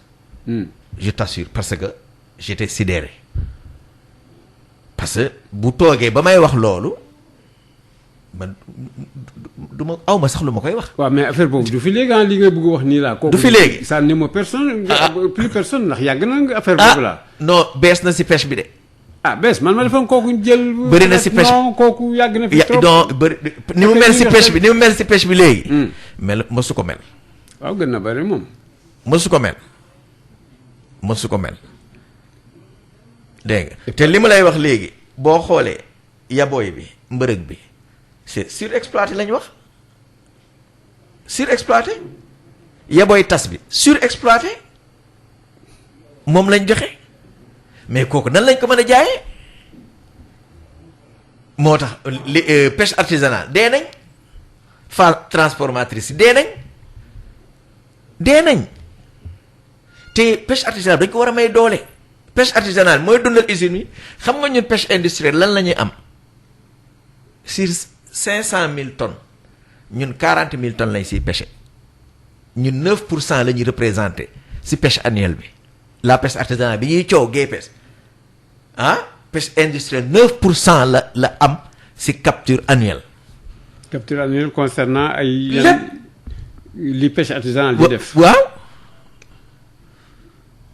donc yéen foofu yéen concurrent yu métti ngeen yu pêche artisanale. non c'est-à-dire xanaa ñoom loolu tax donc ñuy dem ay Mauritanie. mais ils sont obligés loo xam ne am na fii si dëkk bi. te kooku ñeneen di ko jël di ko yóbbu ay Côte d'Ivoire yooyu. Sall bu njëkk les petits bateaux là dañuy génn fii bu ñu rombee Gorée ba génn zone bi fa la ñuy pêche fees ñëw ñii yem Cambérène ñii duñu egg Joal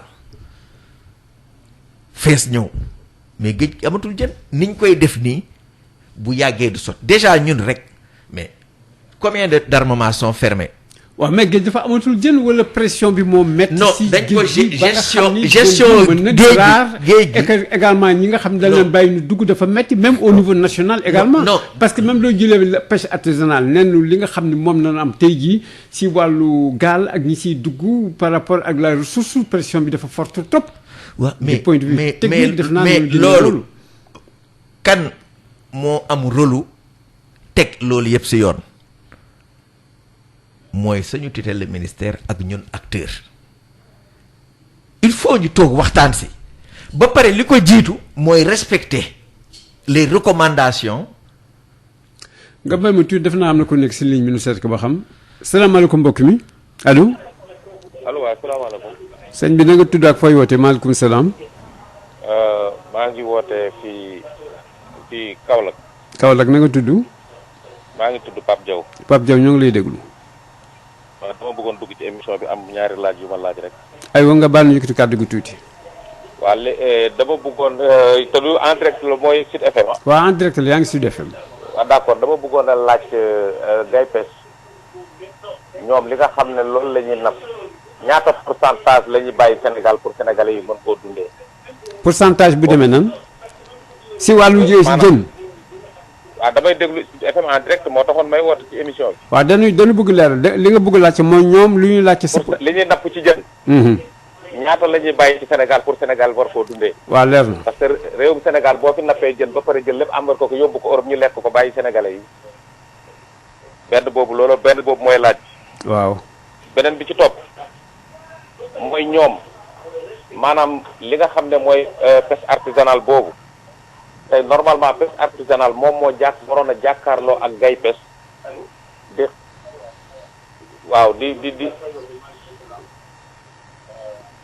ñoo ngi lay déglu. waaw léegi foofu loolu laa doon wax. ma ne ni pêche artisanale moo waroon jàkkaarloo Gaye Pêche di lan. li ëpp ci géej gi Gaye Pêche boobu moo ko yàq.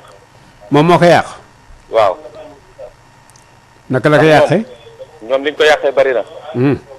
aywa ñoom ñooy mbëkk gaal yi fi laa turé ñooy toj seeni mbaal gaal guñ fi mbëkk seen bato yooyu ñoom ñoo ko mbëkk te li gën a yàqu ci géej gi ñoom ñoo ko yàq. waaw. ñaar ñoo nga doon laajte. allo. waaw ñoo ngi lay déglu bu baax. Libaas mën nga répondre si. waaw dinaa ko répondre lu yomb ma leeralal ko. Gaye Pêche dafa am ay entreprise franche d'exportation entreprise franche d'exportation loi la décret bu état signé pour jox entreprise de franche d'exportation ñuy exporter 80% de leur production de leur 80%. téeméer bu nekk juróom-ñett fukk yi dañ koy jaay bitim réew seen chiffre d'affaires te loolu du Gaye Pêche rek même usines yi am jën. am agrément entreprise franche d'exportation dañ koy appliquer lu tax état moo ñu ko jox état daf si am ay intérêt parce que pêche bi réerul kenn mooy premier poste de devise au Sénégal xaalis boobu ñuy génnee état si lay jënd garab état si lay fay ay borom état si lay jënd ay armam état si lay def lépp loo xam ne bitim réew la. 17% des revenus d'exportation. 80%. 80. dégg nga décret la boo xam ne état moo ko signé jox ko entreprise franche d'exportation yi te du jën kese dégg nga képp kuy exporter bitim réew entreprise franche d'exportation même ñiy jaay haricot ñiy cultiver haricot si lañ bokk mais ñun 9% la ñuy représenté. 91% pêche artisanale la te même pêche artisanale am na produit boo xam ne da koy jaay usines yi transformé def transformation exporté ko donc balance paiement état Sénégal pêche bi moom moo ko yor moo tax du secteur boo xam ne sax dañ ko war a fowe dégg nga beneen bi muy wax pêche dañu war a jàkkaarloo ñu parce que ñun ñooy yàq ñooy mbëkk gaal yi. mais chaque jour car rapide yeeg oto yu ndaw yi mbëkkante si oto bi dañuy wax ne kon dañuy génnee car rapide yi wala Ndiaga Ndiaye mbëkkanteeg benn taxi ñu ne dañuy génnee taxi yi mais ñun ñoo bokk kii bi kooku c'est des accident télé bi day am ay accident. on répare quand même. on répare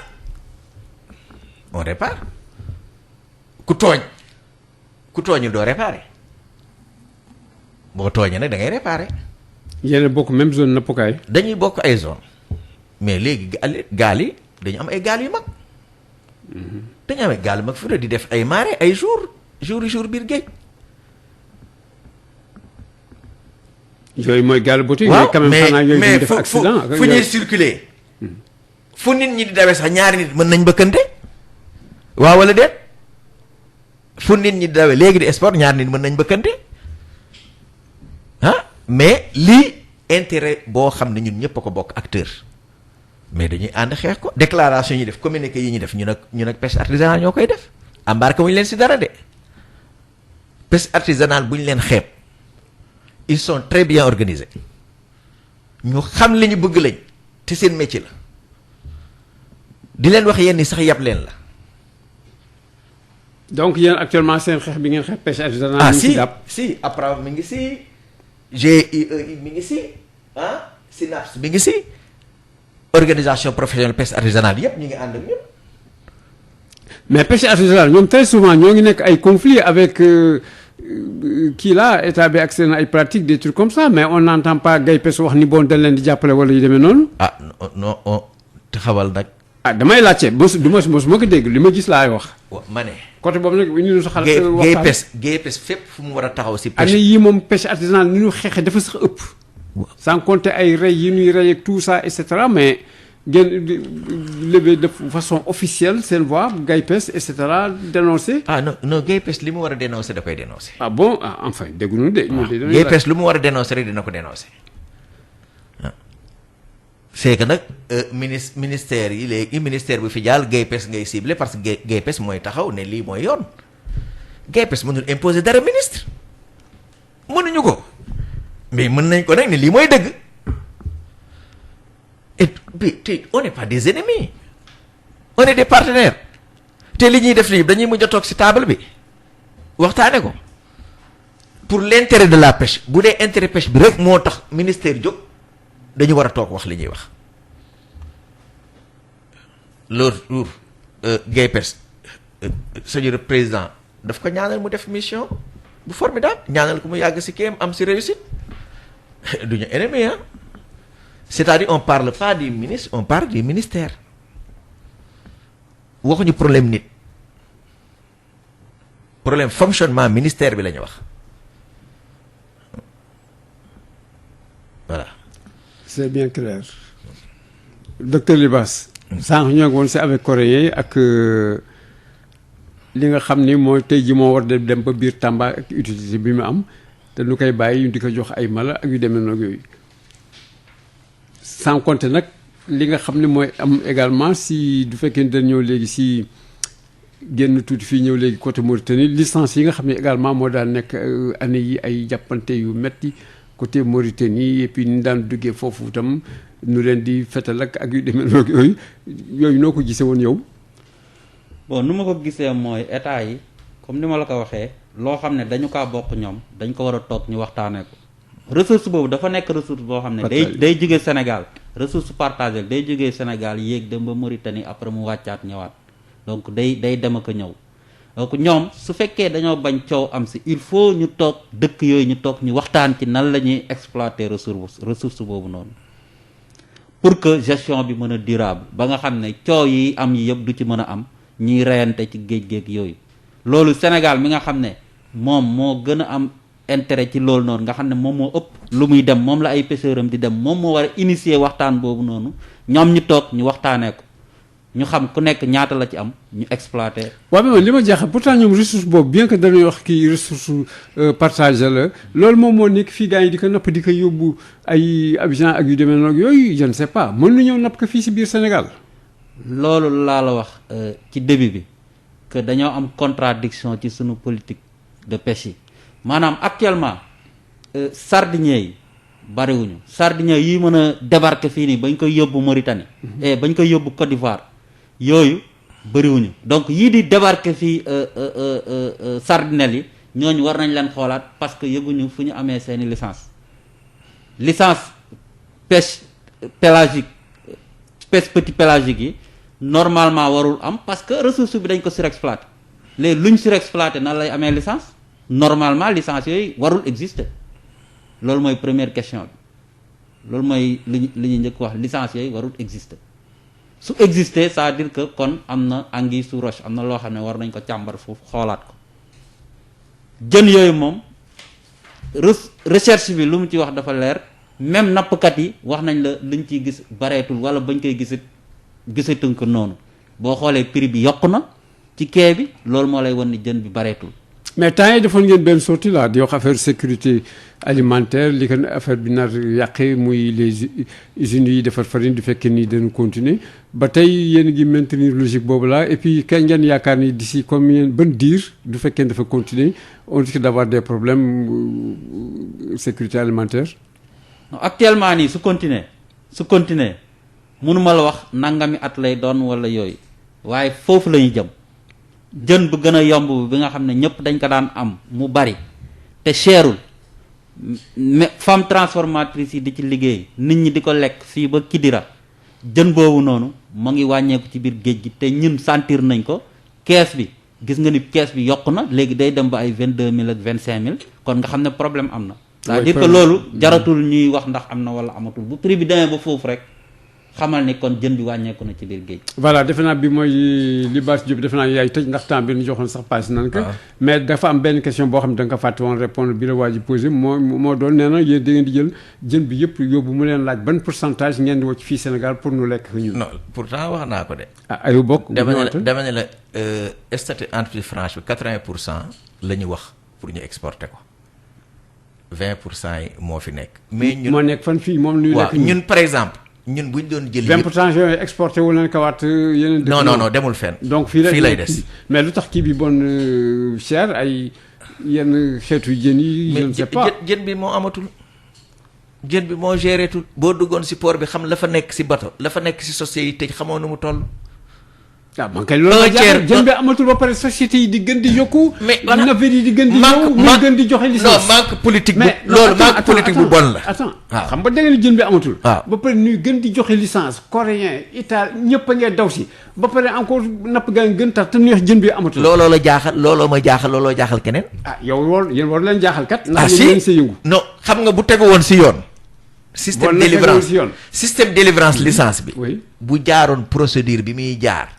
du début à la fin li fi am tey du fi am parce que dañ la njëkk a wax ni recherche mooy war a njëkk a prononcé wu ne stock bi les nationaux doy na si ñoom ba ñu mën a jaay temps wala doyul si ñoom kenn mënul jaay wala stock bi nationaux yi jël nañ si lu bëri amatuñu droit jël lii mais politique bi pêche bi moo demee noonu.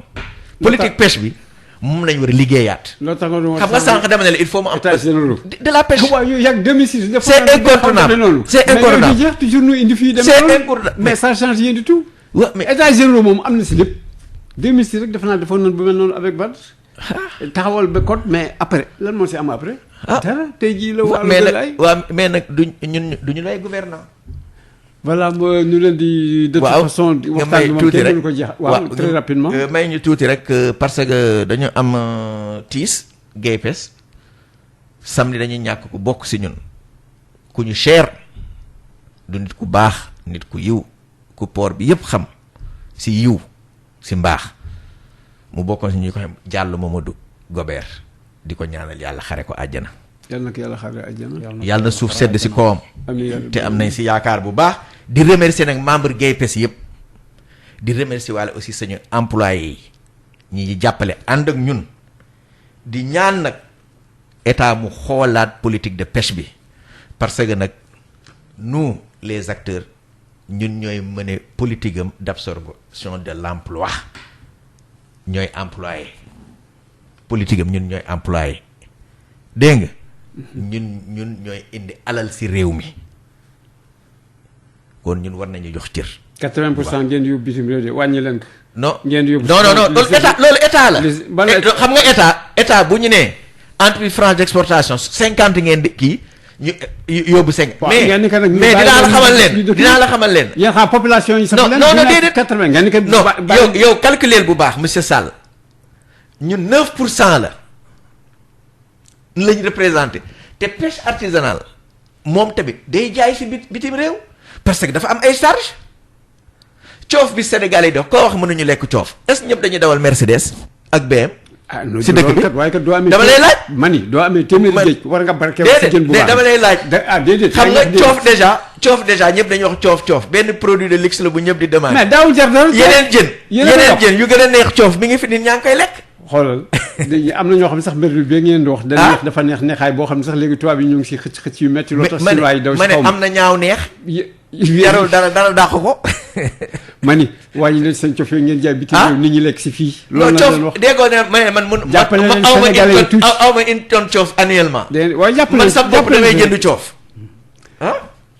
docteur Aliou Ba également yow itam ñu ngi lay gërëm di fàttali ni Greenpeace nga nekk si sa ité bi nga am ba tey jii ñëw fii am na yoon lu leeral comme d'habitude rek yéen defe naa également suñu partenaire ngeen gaa yu pêche itam également yéen itam ñoo ngi leen di gërëm si li ngeen di teew fii di leen wax également yaakaar ne du nekk benn dana nekk ay yeneen yoo xam ne dina suivre ki ne ko si technique bi mooy Pablaye Makhtar Salma leen doon présenté seen émission waar wi ñu leen jox dox daje incha allah beneen mercredi di leen gërëm bu baax ñi nga xam ne ñoo doon suñu teewlukat yi jërëjëf.